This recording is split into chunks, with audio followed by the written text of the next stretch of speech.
Welcome back to Talking Stories, the show where we talk about what's in the news, culture, and stories that inspire change. My name is Raquel, and I'm so glad that you're here today with me. Make sure to grab your favorite beverage, turn up the volume, and get ready to tune in. You don't want to miss it. So welcome back, y'all. I will have my beverage choice for you later on in my actual conversation today with my good friend, Vivian, and we got to talk about a lot of things. We got to talk about her journey to becoming a lawyer, all the things that make up who she is. It's going to be a great conversation for those of you who are thinking about your career paths and maybe traveling the road, quote unquote, less traveled. But we also get to talk about Elon Musk and Twitter. And I felt so blessed. We got an actual legal perspective into everything that's been going down. And then, of course, we get into talking about the new movie, Black Panther Wakanda Forever. Now, y'all, the conversation was so good, so meaty that it is a two-parter. So you are going to be listening to the first half of the conversation. We do get into Black Panther. The second part is mostly just only Black Panther. So I hope that you'll stay tuned and wait for that. If you can do one thing for me, if this is your first time listening or you're returning, you haven't done this already, please subscribe to the show and please review. I would love for you to review on whatever platform that you're listening to it. Your insight and your thoughts will help me to inform the show as we go on. This is a place where I want you to feel at home. I have a whole set of other interviews coming up, different shows and ideas that are planned, but I really want to know what you're looking forward to, what you enjoy about the show so far. So again, thanks so much for joining me. We're going to keep this short because we have such a good conversation coming up with V. So make sure to get tuned in. And again, make sure you have your favorite beverage and just turn up the volume. Enjoy. Alrighty, so I am really excited to be joined today by my friend and the amazing human being, Vivan Ntiri. Vivian, welcome to Talking Stories. How are you doing and what is your drink of choice today? So let's start with the drink of choice. I have in this mug with a quote from Ralph Waldo Emerson, honey lemon tea. Oh, Yeah, which is basically just lemon juice, honey, and boiling water, but it's very good on a cold day like today. Yeah. But beyond that, I'm all right. Mm-hmm. I'm all right. I try to answer that question as honestly as I can. Yep. And I think all things considered, I'm all right. Things are busy on all fronts, but there's still time to connect with friends and do fun things. So I'm okay. Yeah. Thank How you are for you? that truthful answer. I mean, I'm okay too. I think it's the busy season for a lot of us. Probably, especially because we're in the last quarter, just it's been a very stressful couple of weeks, a lot of change happening and just managing day by day as you can. So I'm going to take that honest approach as well and say I'm here, I'm okay and getting through each day. And I love your tea choice. I was one tea bag away from having a similar concoction as you, but today I went with ginger tea. Just again, it's cold, and honestly, with everybody getting sick, I don't know if mentally, like, I start wondering, am I sick? So I've been warding everything off with like ginger tea and like actual like getting the ginger root and everything. So yes, yeah, I'm fine with it. Yeah. Well, I'm so glad we have so much to talk about. If you are following myself or Vivian on Instagram, you would have seen that we got to see a very special movie yesterday. And we definitely want to talk about that. We're going to spend a lot of time talking about that. Heads up for those of you who haven't watched this special movie, Black Panther Wakanda Forever. This might be an episode that you might have to skip or save until next time, but we're not going to get there yet, so you can still stick around. This show, as you know, Vivian and our listeners, is about stories. So I want to make sure to get into a bit of yours, further introduce you to our listeners, and then get into like our one weekly news highlight. We're only doing one this week, guys, because we have so much to talk about with Black Panther. So I want to make sure to keep it condensed. intense for you. So first off, just getting to know you some more, Vivian. Can you Mhm. describe yourself, introduce yourself, and how you show up in the world? Yes. So, this is a fun question. I'm going to try not to make it the interview style answer that I get when I'm like doing job interviews and Fair. whatnot. But as you all have now learned, my name is Vivian. Um, Friends call me Viv, V. I'm a lot of things. I'm a daughter, I'm a sister, I'm an aunt, I'm a cousin, I'm a friend. Professionally, I'm a lawyer. Um, I work in fintech, in payments. Um, I do a lot of contract stuff. I like to get into the weeds when it comes to the law and deal with fun, complicated questions. I love to run. I love to bake. I enjoy cooking, watching movies. More recently, though, it's more television series. I have a confession for you later on, Raquel, about TV series that I have just wrapped up. Oh, Um, I'm yeah, making a note of that. you might judge me for it, but I mean, Probably not, but it's okay. I won't. yeah, it depends on who you ask. But yeah, so I'm a lot of different things. And I think the one thing about all of the things that I enjoy doing and may end up doing more of next year or new hobbies that I take up are how can I like challenge myself? How can I find something new or exciting about the same thing that I've been doing for however long I've been doing it?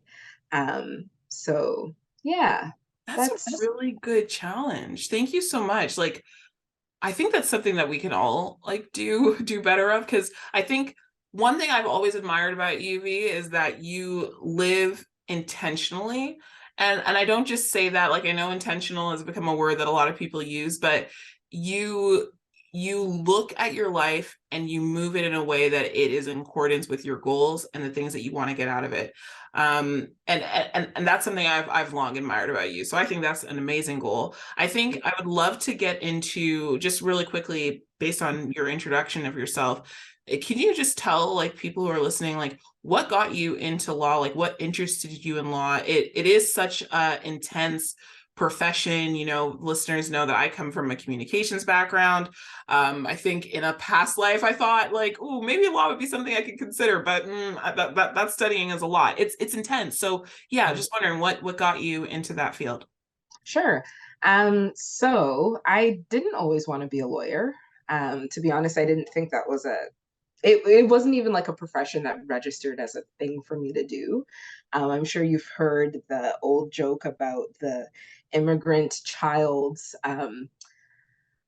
dictionary of, I guess, professional choices. Like you could be a doctor, a lawyer, an engineer, or a failure. Yeah. And Yeah. so failure is not an option. So I thought I would be a doctor. Like I was really, really good at science. Still enjoy like watching a good documentary or the National Geographic when I have the time. Still follow up on like different studies and things related to what I studied in undergrad, which was earth and environmental science. So what always sort of drove my desire to become a doctor, it was two things. One was sort of, again, like immigrant parents slash community expectations, like we need to see more people doing this sort of thing.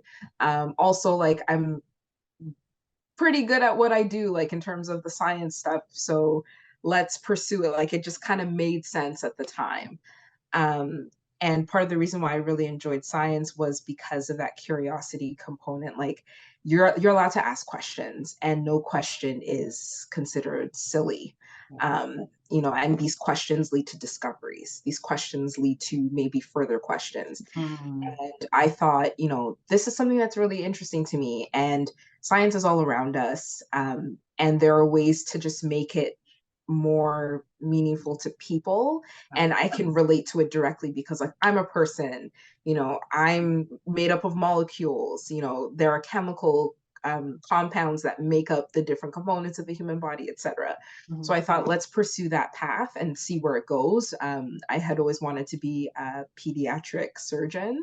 I thought that would be fun because, like, kids and everybody wants to look after the grown-ups, but like, what about the children? And Right, right, right. that was where my mind I'm was. not laughing at the title, mind you. I'm laughing more at how people who are in that field or are studying into that field talk about, oh, fun surgery. Like, Yeah. I'm You're with just like, a couple of nurse is friends. it? Yeah, it's like, Yeah, is it really?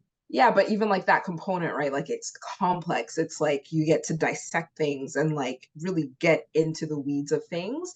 And so I thought that was the path for me. In high school, I did the IB program, so my stream was more geared towards going to med school, right? It was chemistry, biology, English.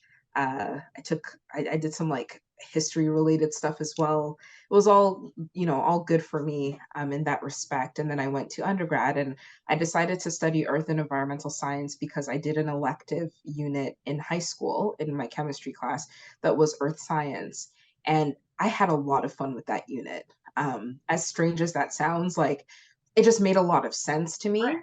Yeah, And I figured, I know what the requirements are for med school. And so even if for whatever reason I chose not to specifically go into like a hospital setting, maybe I could do something that relates to environment and health.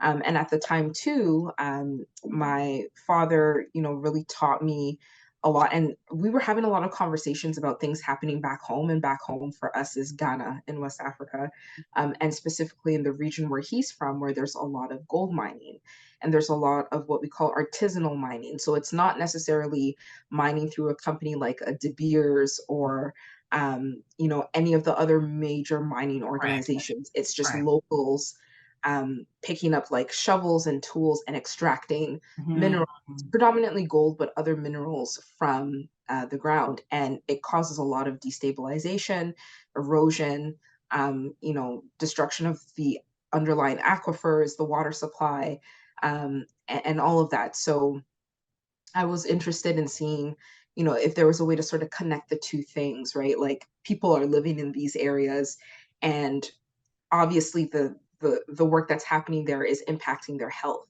So even if it's not the hospital setting, surely there's something I can do that can connect the two. So again, it's this is a concern for me, but Right. also it's thinking about like how do things connect to each other, and one question leads into another, which leads into another. So where can we make the links? Where Mm. can we fill in the lines or draw the connecting lines?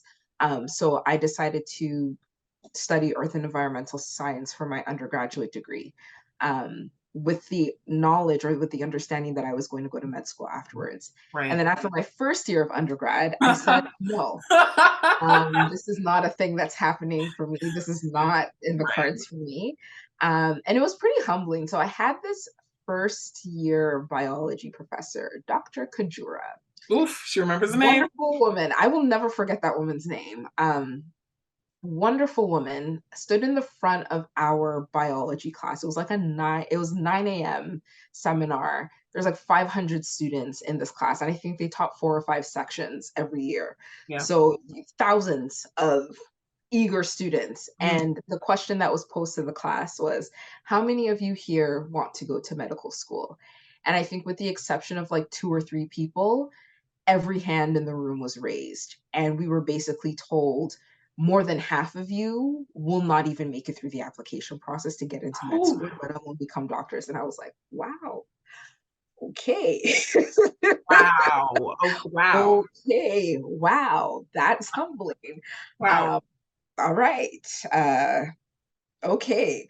So, I obviously didn't allow that to like deter me from taking the course or anything, Yeah. but I did have to give it some thought. I spoke with like my family doctor at the time.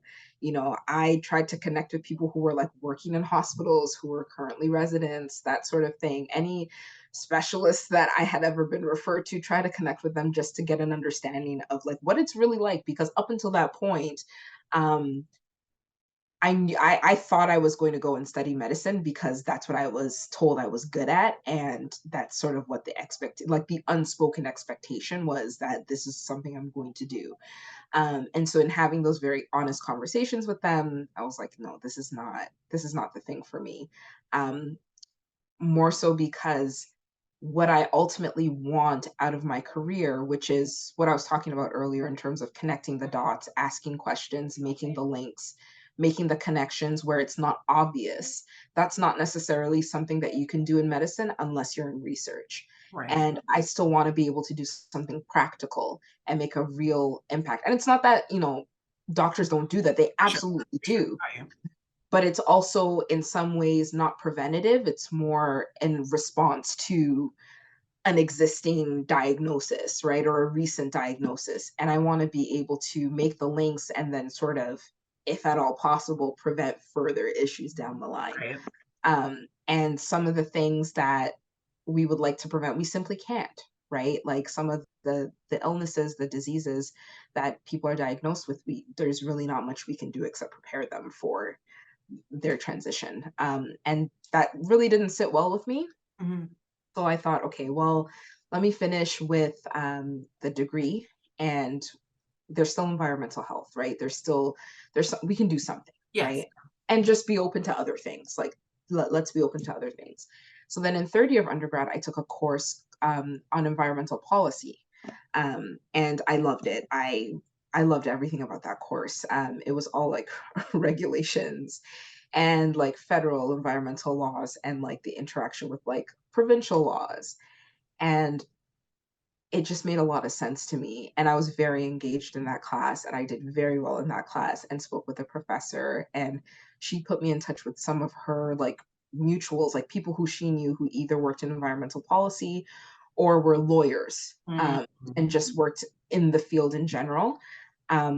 And very fortunate also to have a sister who is just as invested in making sure that I'm happy with what I'm doing. So she connected me with an environmental lawyer that she had done some work with through her work. Mhm. And I spoke with them, and then I made a few cold calls. I asked around like who in the community is a practicing lawyer, spoke with a couple of them.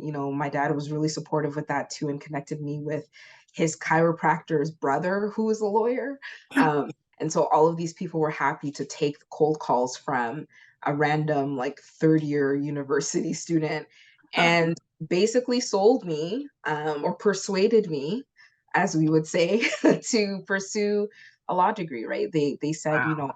a lot of the things that I'm looking for in a career, I could definitely find working in the law. Yeah. And it's not just one type of practice that's available. And ultimately, even if I chose not to remain in the legal profession, it never hurts to have a law degree. You're taught to think differently. Your approach to problem solving and issue spotting is very different. So, I mean, why not? And so Right. that's really where I took it, from there. And yeah.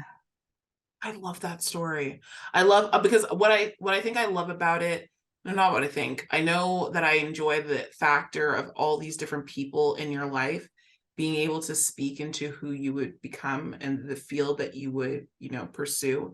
Not even just obviously the friends and the other like health practitioners in your life, but talking with your father, talking with your sister, talking like I'm loath to kind of use that phrase, but everyone knows that like it takes a village to quote unquote raise a child. But like you really were able to lean on your village to inform who you were. And honestly, like I think that's one of the things that I hope like all of my younger cousins especially are able to start continue to have in their relationships growing up. I mean, even for myself, I think about one professor I had, Dr. Minel Matani. I love her. She was a professor who taught us on it was colonialism, like anti-colonialism in journalism. And I Mhm. remember that course just shifted a lot of the ways that I moved, especially in my storytelling. Like even there's a phrase I'm loath to use now, like voice for the voiceless. Mhm. She really just hit it into our head, like are they actually voiceless or is that the oppressor language speaking, where Yes. oh we just think they're voiceless, they have a voice, they just need Mhm. obstacles moved out so that they can be heard. Yes. I just bring that up to say like you need those, you always lean on those couple of people who Mhm. so to speak put a lightning rod into your life and you're like wow, okay, that made sense. So thank you so much for sharing that. Yeah, it's funny because like I went to school with people who have known from like when they were young, like really young, that they wanted to be lawyers and this is exactly what they wanted to do. And I know others who thought they were going to end up one place and ended up doing something else. And that's where I sort of fall in. And I mean, I think the encouraging thing from that is you don't have to know every step of the journey, and you really don't have to necessarily know what you want to do. I think like even now I'm in the profession and I'm already thinking about like other things Mhm. that I want to do still within the practice of law, but you know, how can I make it my own? How can I do it in a way that I'm happy and I'm comfortable with it, that shifts away from the normal way or the Mhm. typical way lawyers are viewed? So you never fully have to arrive at a place. Like you should always sort of shift and change things and transform. You don't have to settle. I like that. That's so key. So I wanted to make sure to give people kind of like a context for how I know you. So I actually was in this group called the U of T Gospel Choir back in Lord. This was back in 2014, 15? No, because I came back from Texas, started after a gap year, 2013. So 2016, maybe 2015, 16, I started U of Mhm. T Gospel Choir. And I actually there, I think I was invited through one of my best friends, Veronica, who was a mutual friend for us. And at the U of T Gospel Choir, I actually met your brother before I met you, and we had a very good bond. And like I got to know your family, but I always was hearing about V, and she's away at school, and oh, you're gonna love her when you have the chance to meet her, and just like hearing about this elusive V, and everyone loved you, and they always bigged you up, and it was always like, oh, she's doing incredible things. She's so smart. She's so, and I was just like low key, no, not even low key, high key intimidated because it's like, I don't know. I don't know. Like, she sounds like she's not going to really want to have much to do with like her little brother's friend. Like, why are you guys saying like we're going to get on? So, to be frank, I don't remember the exact moment that we met, but Mhm. what I do remember is feeling this sense of camaraderie with you. Mhm. I do remember that pretty early on we clicked. And I'm going to assume that we had some really quick conversations about comic book worlds and geeky things because that's like my Yeah. earliest impression. Do you remember when we first met? I'm not gonna think that you do, but like, Yeah. what I'm do I'm I'm really bad at remembering how I met or like that exact moment you, yeah, that I met certain friends, unless it was like something super out of the ordinary, right. like somebody else, like a third party is doing something very random and we just Yeah. happen to make eye contact, right? That sort of thing. But no, that sounds about right. I feel like we definitely connected over something like, yeah, something Maybe it was the comic book, Flash. Was it the maybe. Flash for us? Because I think, were you team Iris or team, like what were your feelings? Do you remember what your feelings were about the Flash back in the day? Because No. I remember your brother and I used to get into some tiffs about like the character of like Iris West Allen and Caitlin. Sorry for all the non-Flash people here, but it was a television show on the CW. Actually, it still is a television show. They're in their last year, thank God. But I just remember like really being able to have like a shorthand with you, and you knew a lot of Yeah. the things that I was talking about. In recent years, we've been able to go to fan expos together, and like just keep up to date on different social justice, or not, I don't even want to use that word, but like social issues, um, Mhm. even outside of the comic book world. So I was very grateful to like be able to build that with you. And I will say, just on camera and for other people to hear, is that you are so generous with the gift of your friendship. And you've taught me a lot about what it is to be like a good friend, but even a good human. And it's not like you're sitting around like, oh, I'm going to go teach people this, but like it's just in the way that you carry yourself, in the way that you move. So I want to make sure you have your flowers Thank on this you. interview Thank because you. it Thank is it is you. appreciated. And I appreciate your friendship. Like, yeah, I remember Edward mentioning you a couple of times, and I was like, okay, well, I mean, I'll meet her when I get back. and then I met you, and like I was like, where have you been? Like few people, there are a few like Black people, especially like Black women, I can talk to about some of this stuff. Like, Yeah. and we don't have to explain. Right. Like Exactly. we just get it. And the Yeah. fact that like we can talk about like Star Wars, we can talk about Lord of the Rings, we can talk about comic, like Y'all who are listening can't see the giant grins, but like she said, like Star Wars. I was like, yes. We have one other friend, like in our like mini group, Robin, who if you've been listening to the podcast for a while, she was back in season 2, and we did get to chat there. So go back and check that out. But yeah, it's that ability to even like the fan expo stuff, like having mhm. someone I can talk to say like, oh, I'm gonna go out and like I want to wear this costume, and you not like it's not a fuss, like Right. so It just, it. yep, Yeah. yep, I'm there. I'm there. Yeah, Yeah. because you were Like, the I think you were the puzzle piece missing in that regard in terms of like friendships. And like I met Robin, I think around the same time as you as well. So yeah, no, just a lot of gratitude. Before we get into the news stories, and we're gonna talk a little bit more about this later on, but what are some important stories for you? Like, whether it's real life stories of people who have moved in the world or fiction stories, but what are some key ones that you kind of come back to that you've either told yourself or have shaped you as a person and all the things that you do today? mhm. That's a good question. I think of two people, two people's stories come to mind, and I think their stories are still being written. They're still with us. One is Michelle Obama. Mm.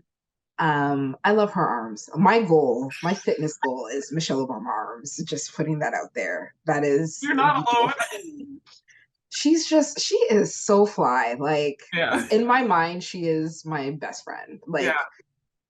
Like, also a trained lawyer, you know, Right. just like like family origins, like just very family oriented, all of that. Like, reading her book, I paused it. Becoming. I have a bad habit of doing Yeah. that. Like I'll start a book and then I'll get halfway, and I Yeah. don't know if it's a subconscious like I don't want this to end, so I'm just not going to finish it.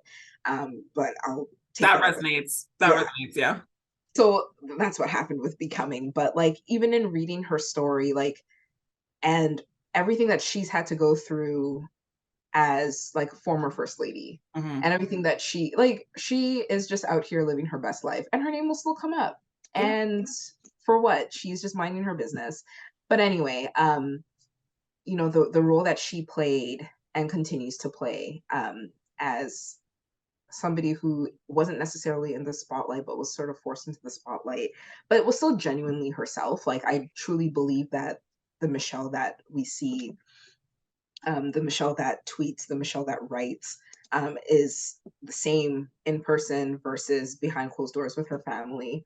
And so I just really, really admire her. And so, in those tough moments, especially when working through like very high stress periods, it's thinking not necessarily like what would Michelle do, but, you know, sort of drawing on her example of like professionalism Right.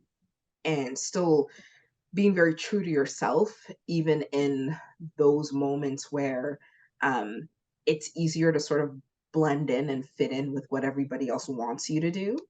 And she's just got a great sense of style. So, Yeah. um, and she's just like unapologetically Black, but her version of Black Yeah. version, if that makes sense, right? Um, yeah, like I really appreciated that about her because um, acidity or like, uppity in a way, if that's the way to term it, but she was just herself, and I just really appreciated seeing that. And the other story that I come back to, because I sort of saw this person start and they continue on their journey, is Issa Rae. I knew you were gonna I say really love that. her. I knew you were gonna say I that. love her. Like I was around, I was an OG with Awkward Black Girl, tuned in every week. I was an undergrad. I was like, she basically took my diaries and has a camera Yeah. following me around. This is my life.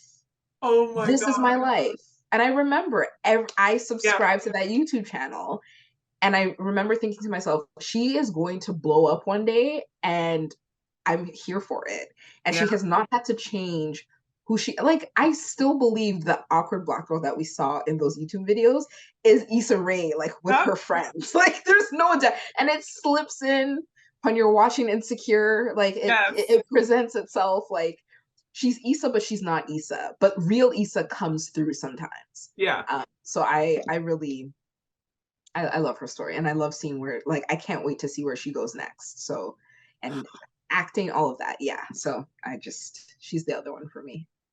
I love both of those. And I was just I'm trying to be a better not interrupt people when I get super excited, because everything you were saying is so similar to feelings I've expressed. Like with Michelle Obama, obviously, like, or maybe not obviously, but I often think of her in the same vein that I think of, and just track with me because I know it's not going to make sense in the beginning, but I think of her like I think of Whitney Houston, her preacher's wife character, and then my mother, and then Claire Huxtable, Mm-hmm. for the reasons of these are all women who, especially in their prime, for Whitney, I really admired and got to see how they were able to like push past a lot of these different obstacles that have come up in their life. With Michelle, Mrs. Obama, like honestly, the thing that I can never forget, even now it's still happening, is when these people want to come out and say things like, oh, she's like so masculine, and like take away her femininity from her, or just these asinine rumors that they try to spread about her and her family. And as you said, like watching the way that she overcomes it gives me like something as well to look back to, in the same way that you said, like when you're going through different situations at work, whether it's microaggressions or that kind of thing, like knowing that there's someone else who's experienced it, again, not like what would she do, but just knowing that the reality that she experienced, it's kind of like a touchstone. And then with Issa, girl, I don't even know if I was allowed to be watching her show. I remember watching her show back when, you remember when everybody had like this shared computer, like in the shared, Yes.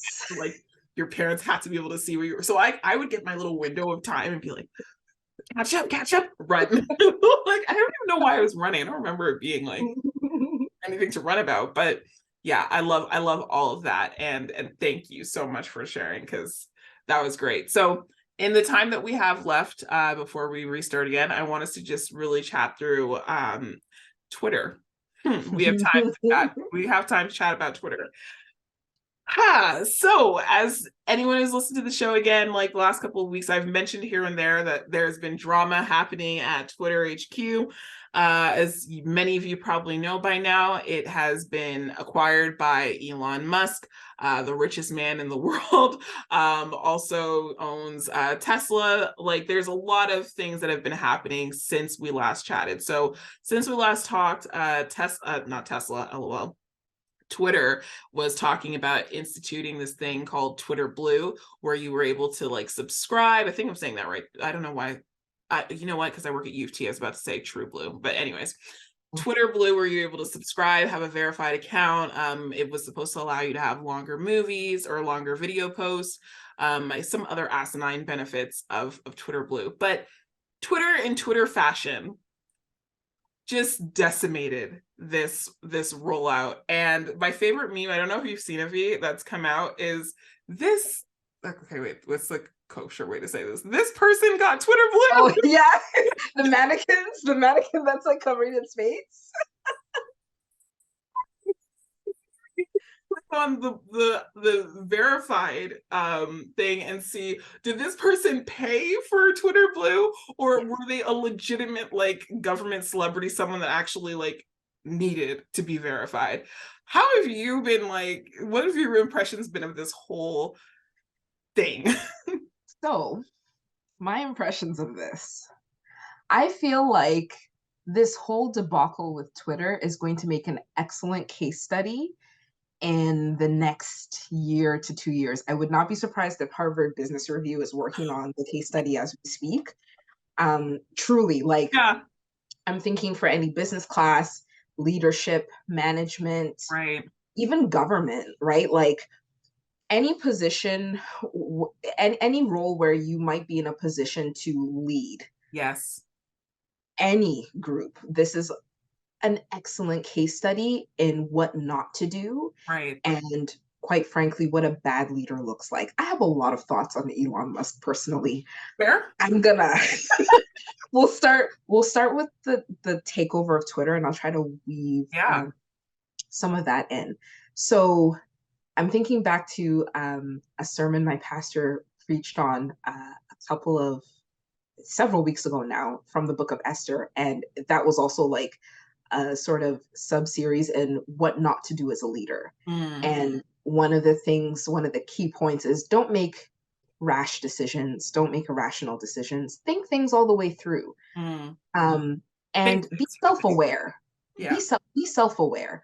I don't think Elon Musk has the level of self awareness that is required to be at the helm of Mhm. any large company, to be in possession of so much money and so much influence. When Mm, you tweet, thinking about buying Twitter, and right. your tweets are taken as truth, your tweets are taken as your word, Hmm. um, and it becomes clear that you go from point A to just snowballing to signing an agreement where it's clear that you haven't done your research. And I know we tried to avoid bringing in the lawyers speak, but No, it's all I okay. do That's is your review, lens. like, all I do is review contracts, right? Like, Right. that's, and I'm passionate about that. So, really, the point of a contract is to paper what two people or what two parties have discussed and agreed upon. So if you've had the conversation with Twitter that you're going to buy Twitter for $44 billion and you've agreed to X, Y, and Z terms, and you've signed on the dotted line, you don't get to turn around and say, actually, you know what, on second thought, I don't really want to do this. You wouldn't be allowed to do it with a house. You wouldn't be allowed to do it with a car. You wouldn't be allowed to do it with any major purchase unless there's like specific, sort of turnaround time, Right. warranty or guarantee, right? Mm, So why is it any different in this case? People's jobs are at stake, people's mhm. livelihoods, and not just the people who work for Twitter, but the people who use Twitter to make money, right? Right. The people who use Twitter as the platform to connect for jobs, Their to businesses. connect around the world, right? Journalists, Mhm. writers, there's a whole slew of people who are relying on this platform. And for you to just lightly say, thinking about buying, and then turn around and say, maybe not, Right. there are consequences for your actions. And, he's eventually forced to go through with the sale. Fine. Lesson number two in what not to do as a leader, make sure, or what to do as a leader, I should say in this case, is make sure you surround yourself with people who actually know what they're talking about Right. and can actually help you. And he didn't do that. Part of it is the lack of self awareness, because I think a self aware person would know, hey, I actually don't know everything that there is to Yeah. know. I need to bring in Maybe, some people. Mm. yeah, maybe I should actually like hire people or keep on the current people. That part. Retentions, right? Retention bonuses, give them incentives to stay, make them sign a contract that they're going to stay on for a year or however long you need them to be on to transition. Mm. But maybe I should like keep the people who have kept this multi-billion-dollar or multi-million, depending on who you talk to, because Right. I think we can all agree Twitter was overvalued. Yeah. Um, Just a you know, week. ple- yeah, just a tad. Um, but keep on these people to help with that transition. You chose to get rid of everybody, and then you still had to pay out on top of that. Then there's the question of the legality of those terminations, because hello, we're in California, they operate a little differently. Did you have a legal team to look at this, or again, were you flying by the seat of your pants like he seems to do with everything else, right? The Twitter blue situation, it the Twitter blue situation is lesson number three of what not to do as a leader, or what to do as a leader, which is know the business that you're getting yourself into. He doesn't know Twitter. We know, and we've had Right. discussions about Twitter being a dark place. Yeah. We've had discussions about Twitter being an amazing platform at the same time. You just mentioned what the verification icon means on Twitter, or what it has meant on Twitter. So for him to come in with a very different understanding of how the platform works, the kind of people on the platform, and the purpose for which that icon was established, which was we were dealing with the very situation that we're having now, which is a lot of people were impersonating other companies and individuals and journalists, etc. So they put the verification button there to ensure that the right people with the right identities were running these accounts. Now we're back to square one. And then there's the question of the people that you fired that you're now asking to come back, and you expect them to actually say yes. You might have some luck with those that are here on a visa because you've put them in a very vulnerable position. Right. But apart from that, good luck, right? And now there's the question of Twitter moving into the payment space. And that's the space that I work in. Right. And I'm a little bit concerned because we're already having issues with the verification piece, right, on Twitter. Now it's clear that Twitter is willing to sell your data to the highest bidder. We all know that data is currency. Data is how a lot of platforms, a lot of companies are making their money. That's fine. But what are you going to do with the payment information that people are providing you?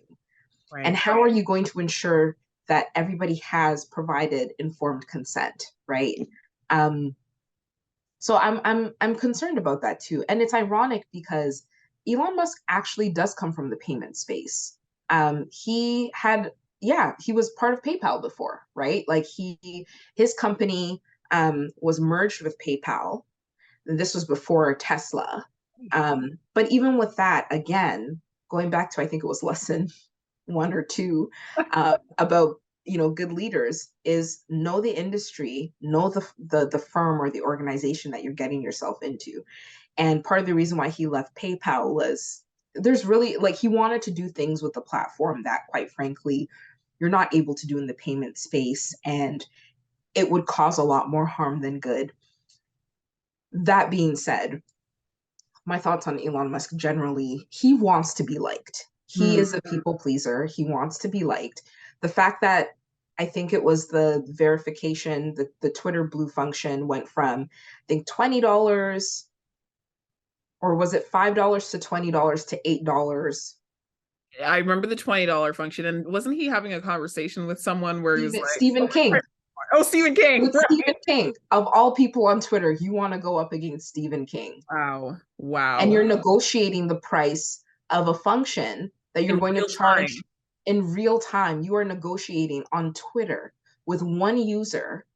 And that negotiation is what is going to determine how every other user on your platform interacts with this particular product you want to sell them. Really? Is that professional?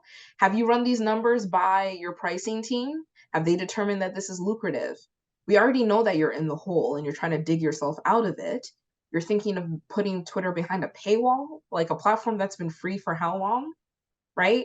So there's it's a mess. It is a whole mess. And I mean, will Twitter sink? I don't know. I'm just interested to see what the business case coming out of this looks like. Like we've already seen people being willing to purchase Twitter Blue for the sake of creating parody accounts. And then there was, again, that shift in real time between what was a parody account, what was allowed under a parody account, what was not allowed, blocking certain parody accounts that were making fun of Elon Musk. We've seen the stocks of major companies. I think it was Eli Lilly. I can't remember the gun manufacturing company.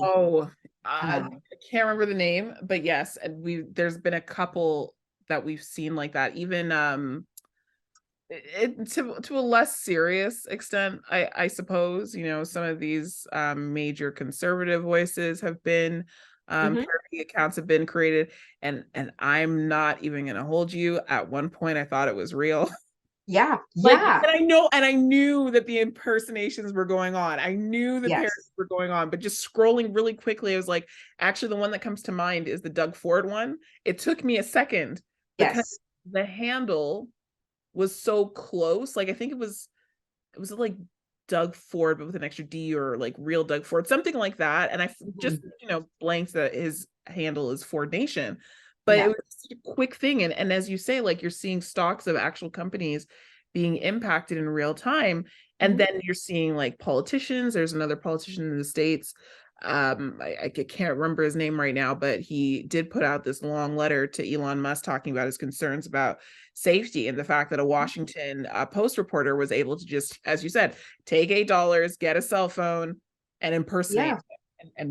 And who knows the ramifications of that. And historically, Twitter has become a place where so much information starts.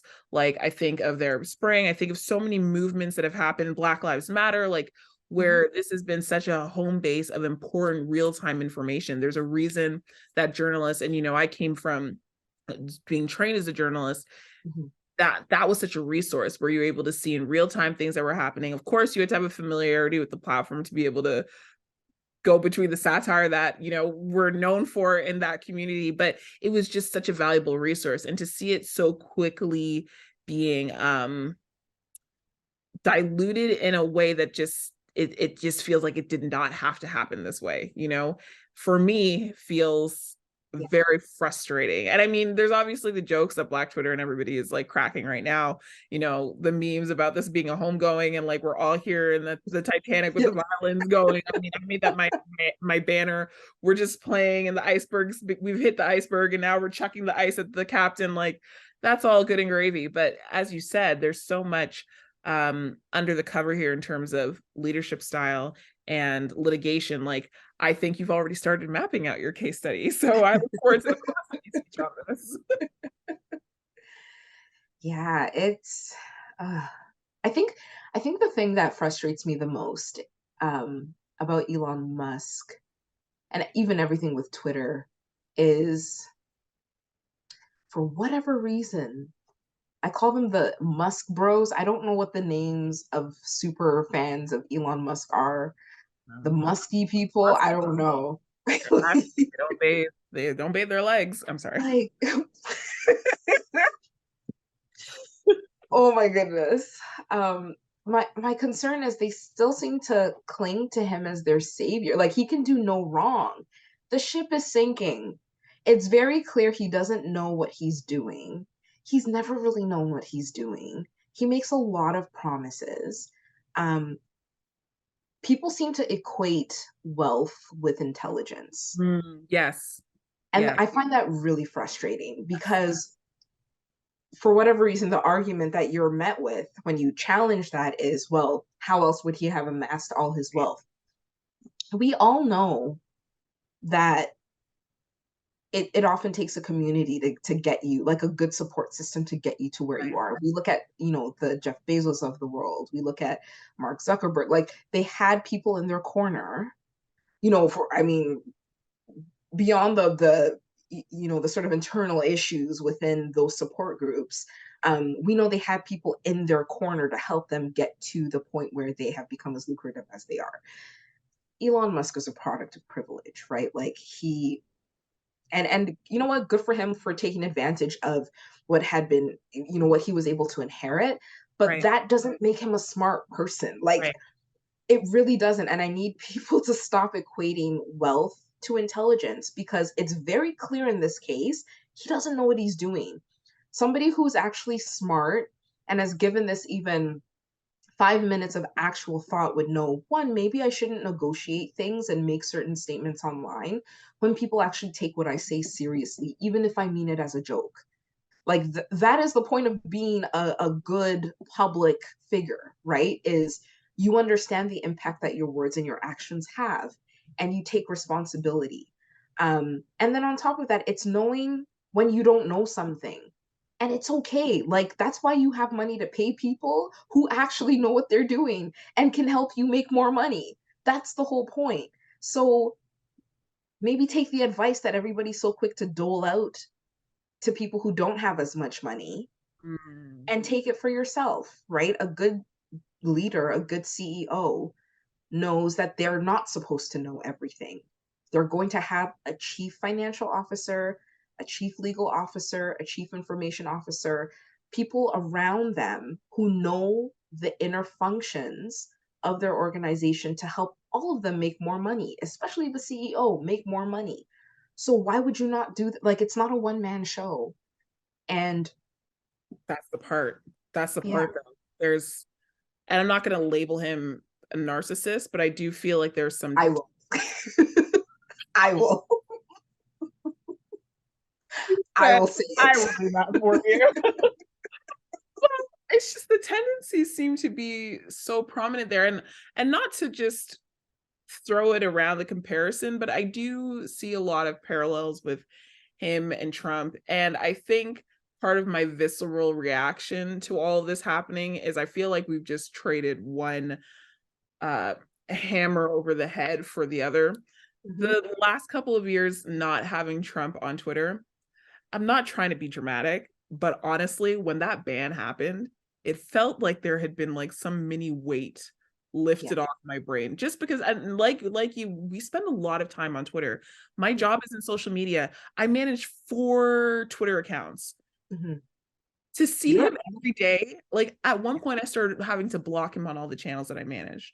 yeah. And because it was so stressful thinking this man, he tweets like you said about Elon earlier.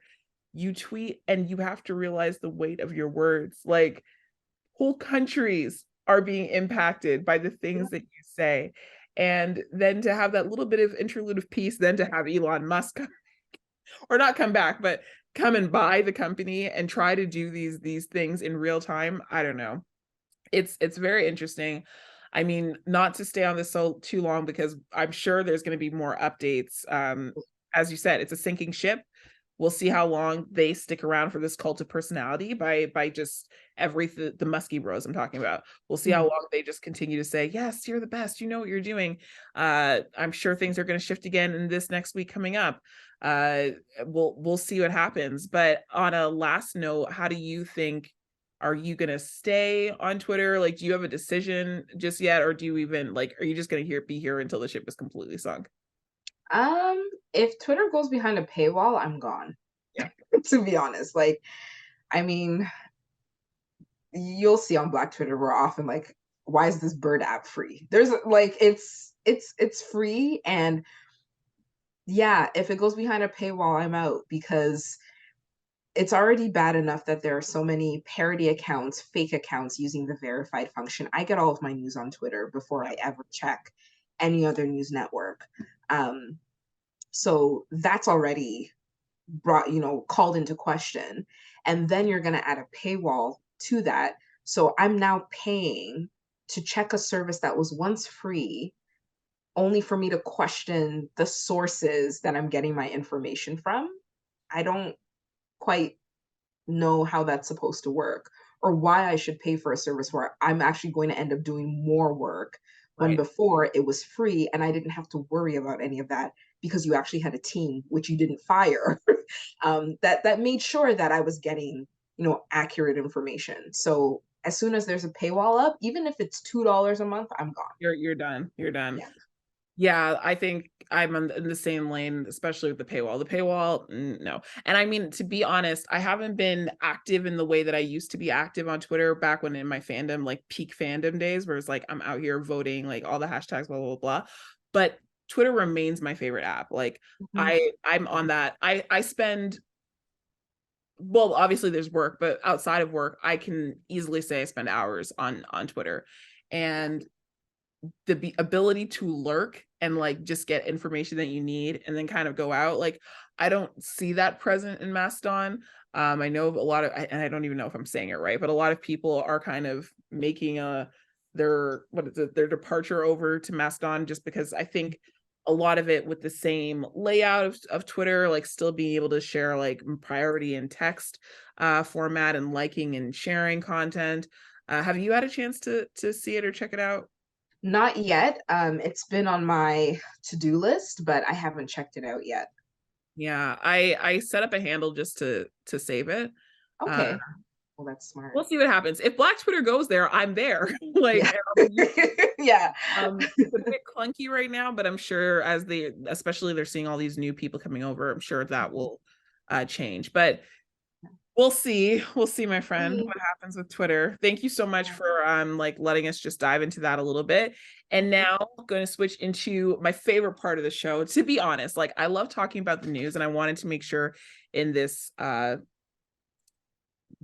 updated version of the show, that there was a new segment, just because I do, and we both so heavily consume updates that are happening in the world, and it's important to us. We're both plugged in, and I like to think that our listeners are also plugged in. But my favorite part is when I get into fandom news, fandom updates.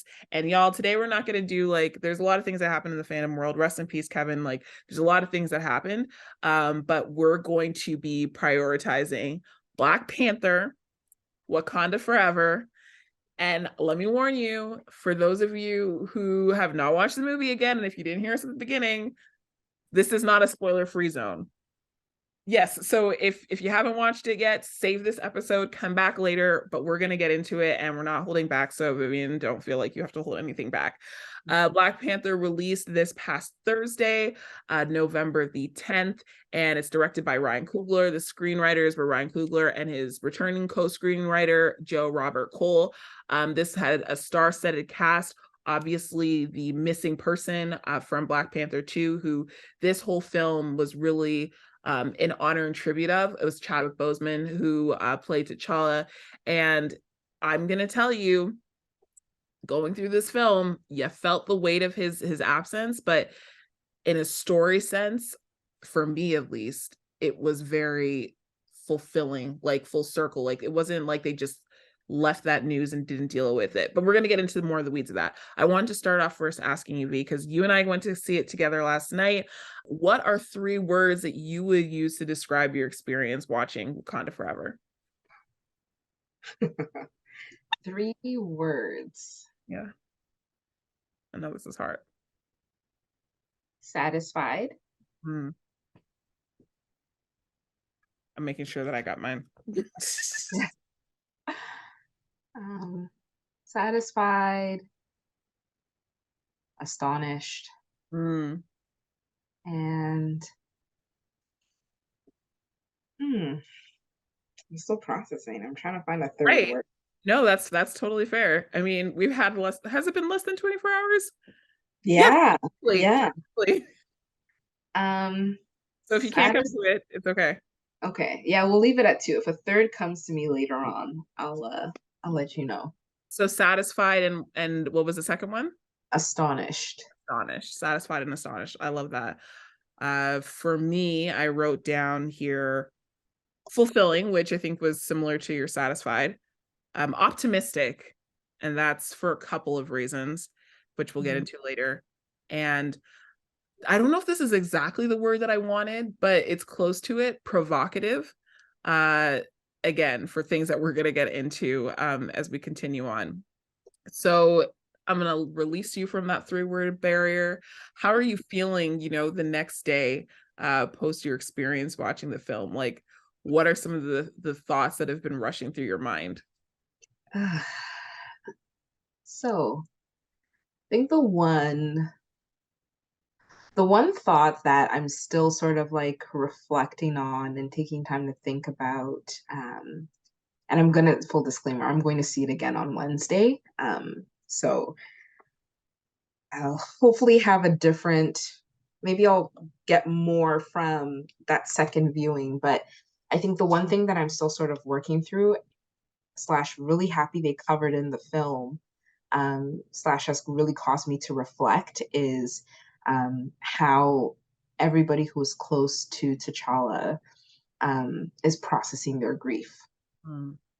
So you've got like the community versus his mother, his sister, his lover, his friends. Yeah, so that's one thing that I'm still sort of going through, is that whole concept of grief, how it's handled in the film, how they talk about it, how the stages everybody is at, everybody's in a different place with it, based on their relationship with him, but also just how everybody processes grief differently. I have to say, the other thing that came to my mind during the film, and I couldn't stop thinking about it afterwards, was like the visuals, especially underwater. Yeah.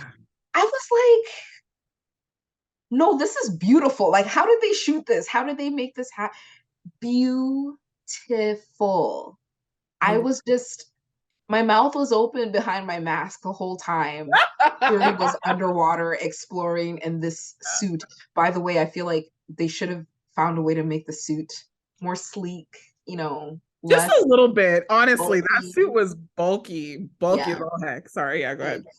like, I guess, they stole it from um the military people, but still, like, surely there's a way to make this a little bit more um visually appealing. Yeah, sweet bit. I mean, we talked about like Shuri and what's his name? Namor? Uh, Namor. Are we calling him Namor? Or are Are we we gonna calling call him the way he said it? I'm, Namor? I'm gonna call him Namor because that's gonna be too much all the Yeah, time. yeah, Um, but like just the way they were like a little bit flirty to me, I was like, no, yeah. she's gonna have a cute suit. Like you can't put her in this bulky thing. Why are you in my head? I was like, they're really trying to like push the intensity. They're really trying to cut like any feelings we could be having by putting her in this like Yeah, Barney dinosaur suit. Like, I was like, what? Y'all are just rude. yeah. I was like, no, she looks cute. And then Nakia shows up later on, right? When she shows, I was like, oh, so she has a nice suit. She gets a nice suit, Yeah. but Shuri has to go around in this big bulky thing. Anyway, yeah, I love that. I love that. And I do get a sense, maybe just to orient people, because if you're listening to this, you've watched the film. But the premise of the film is the fact that King T'Challa has died, and since then the nation is grieving, and they are tasked with fighting off a new foe, which ends up being, honestly, I feel like it's a two-pronged foe, because obviously you have Namor and Talokan, the Talokans, but also imperialist or colonizers, the US, France, all of these different folks. And like, just to walk through the film together, you and I, there's a segment that the movie starts off like they're not holding anything back. Like, I feel like we were both, maybe not surprised is the word, but you had to quickly catch your breath, because the film starts with Shuri trying to save the life of her brother. yeah. How was that hitting you? Like, just like, we didn't have time. It was No, literally they like, just launched right into it and were thrown into the scene, which I thought was interesting from like a director standpoint because I don't think I've seen too many movies where they just kind of thrust you into the middle of the emergency from the get-go. Like it's typically some sort of flashback or there's a little bit of a lead in. So, oh, he's sick. He's been sick for a little bit. And now here we are. It's escalated. No, we're thrown in like it's as if we were just sort of placed in the middle of that scene yes, with no context whatsoever. Um, yeah, so in those moments, I'm like, oh, wait, oh no, he's not doing so good. Oh, right. she's trying to recreate the heart shaped herb and she's not having any luck with that. And she's frantic, and everybody is frantically trying to figure something out to save him. And it's clear that it's like grasping at whatever you can to make this work. And the person with the biggest brain, really in the world as we know it, isn't able to do a single thing. Anything. And I think I like that you brought up that note about the director choice, because overall with this film, what I felt was that the audience and those of us who, who Black Panther, the first Black Panther, like, we all walked away feeling like that movie was made for us. Mhm. And I feel in the same way, Wakanda Forever was made for the people who, obviously, as we talked about, the actors are grieving him in real life, the characters are grieving T'Challa, but the audience in real time, we're grieving both, Yeah. because we're losing the celebrity, the person that we've come to know, who's embodied everything that the Black Panther represented in T'Challa, but also grieving Chadwick. And I felt like that was almost a a way of respect, of like pulling us in and saying like, you're in this story as well, you're experiencing this with us real time as well. So I like, it was abrupt, but enjoy, that's a weird word. I'm glad that they brought us right in there. And I don't know about you, but that whole beginning, and I'm not sure that they actually broke down what T'Challa died of, because Mhm. they make a comment, or Shuri makes a comment later to the person that she sees in the ancestral plane about him being kind of responsible for her brother's death because of the heart shaped herb. And I get that, but why did he need more of it to continue? Like, I don't know if that's a canon thing, like where Black Panther Mhm. needs to continue to take the herb. So maybe that's something I'm missing. But in my mind, in real time experience, or the real time watching of it, it almost felt like, the reaction that you're seeing someone struggling with losing someone dying from cancer or something Yeah, like that effect, because that's one of, like, and we're familiar with it, like that's one of those things where there's no answer. Like, even, that's legit. yeah. Yeah, that's what I felt in that moment. And when she had the conversation, even with Namor later on, she talks a little bit about him being sick, about T'Challa being sick, and all I could think was, oh my gosh, this sounds like cancer, but you're not calling it cancer. Yeah. Like this could be anything that you simply can't find a cure for. Yeah. Yeah.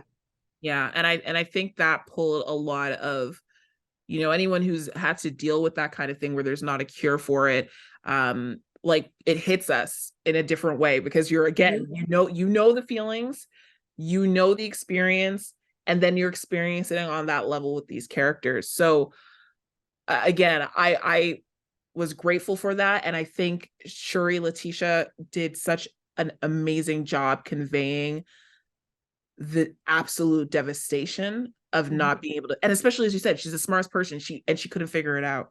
Yeah. Like, that devastation was so clear on her face, and reminded me again why they hired her to play Mhm. Shuri. Like, obviously Mhm. they didn't hire her thinking she was going to have to immediately carry the mantle, but I did go and check out a couple of interviews that Ryan did, and he made the comment that when they did audition with Shuri, or Letitia, to Mhm. play Shuri, they brought her on knowing that there would be longevity in the role and that she could potentially take on the mantle in the future. Mhm. Like, so he wasn't, like, obviously planning for anything to happen to Chadwick, but that the fact that that mantle got handed over so soon, like, I was reminded Yeah. in that hospital scene Mhm. why she was chosen to be Shuri. Like, it was just outstanding. And it followed with this moment where I heard both of us gasp, and we both started tearing up. Oh Everyone gosh. knows the whole Marvel intro. What did we see? What did we see, V? So we all know how when a Marvel movie starts, after they've done that intro scene, and even on the television shows, they build in a montage that leads to the Marvel logo. In Wakanda Forever, the montage is of Chadwick Boseman as T'Challa.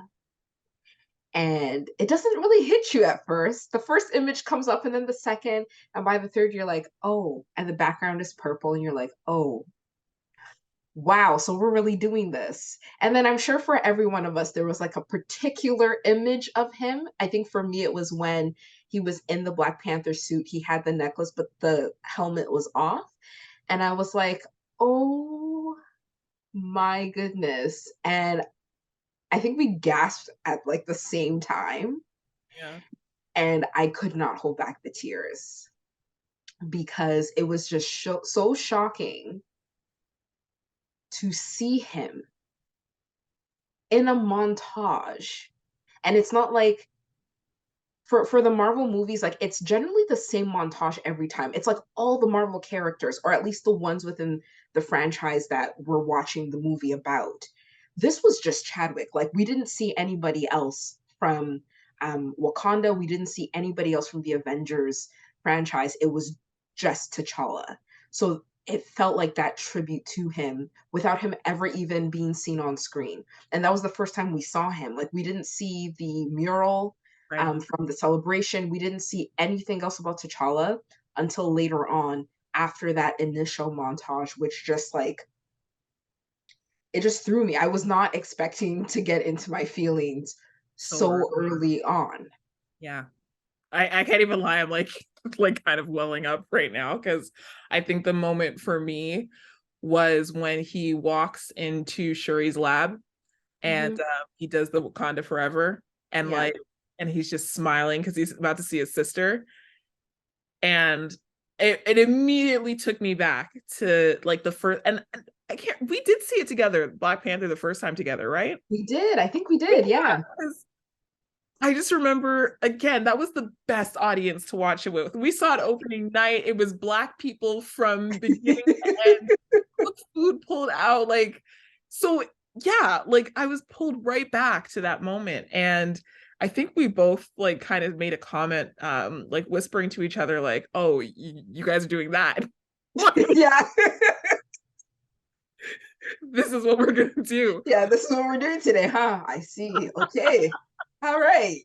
Oh my gosh. And I think it hits right to, again, I was doing some research and at STC 2022, I actually didn't watch the segment that they did for Black Panther at San Diego Comic-Con because Okay.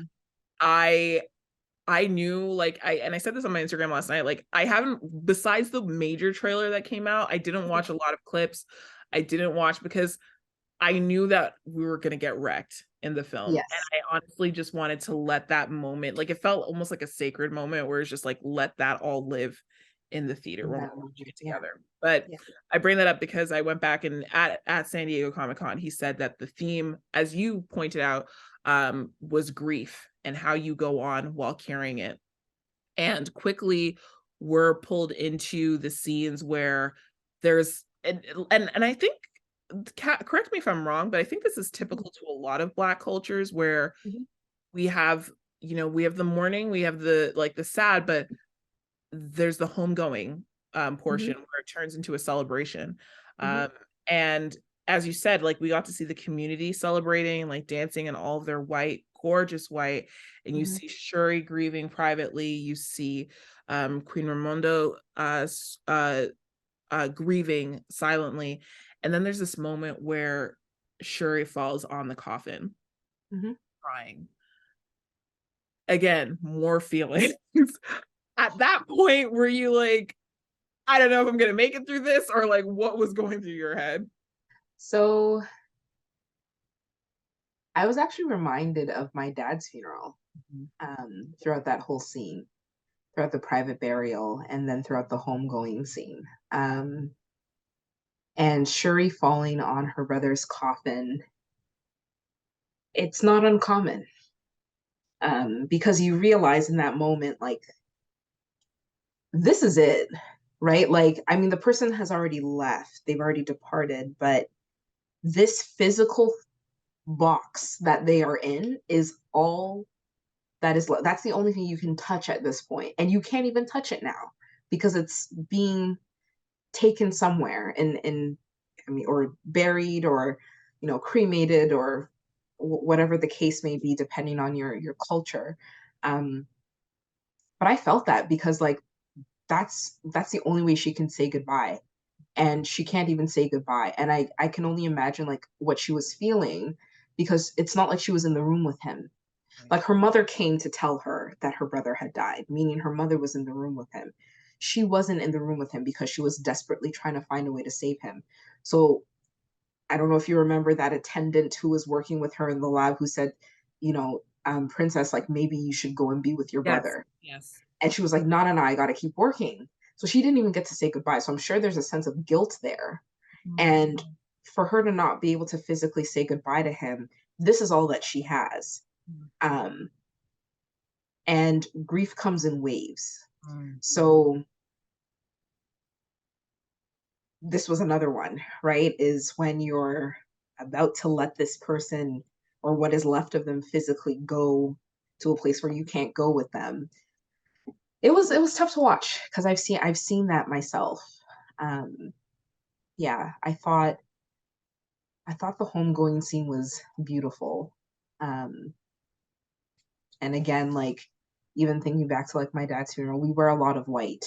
It's very typical for us to wear like black and white, or like black and red. So there's always like a bright color in there. And this idea of like grieving, but you're still dancing. Mhm. You know, it's happened at my dad's funeral, right? Like you're still like processing what is happening to you, but the community is there to surround you, and you're dancing with the community because as much as you are sad and you're grieving and you're devastated by what has happened, they're no longer suffering, right? They're going to a better place. And it's a very strange, but in some ways like beautiful juxtaposition. The dancing isn't so much for the people as it is like for you, and it's in a way like you remind yourself that I'm still here and I'm still able to move, and I'm dancing because they're no longer able to dance, at least on this side of eternity. um it was interesting when they closed in on Okoye's face as she's carrying the coffin, and they're moving in a certain rhythm with the drums, and she's like holding back whatever tears she would have had to cry privately while keeping in rhythm. She's not allowed to break formation to feel things Right. in that moment. And you could tell like she's really holding it back. Um, so yeah, there was a lot. It was a beautifully shot scene though, like, and everybody was there.